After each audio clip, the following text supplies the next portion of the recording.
It's the beginning of the blizzard, December 26, 2010.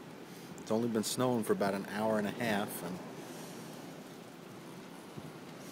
probably won't stop for 24 hours.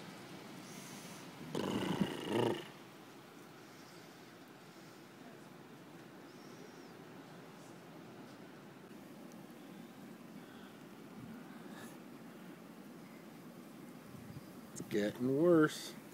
Just around dusk. Woo!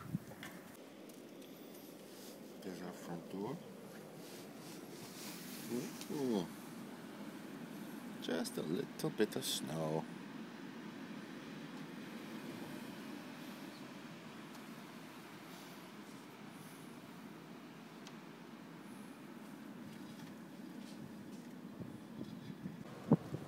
I see him, he's in there. Good.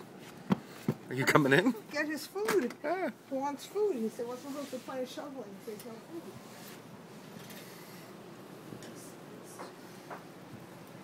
Feeding time.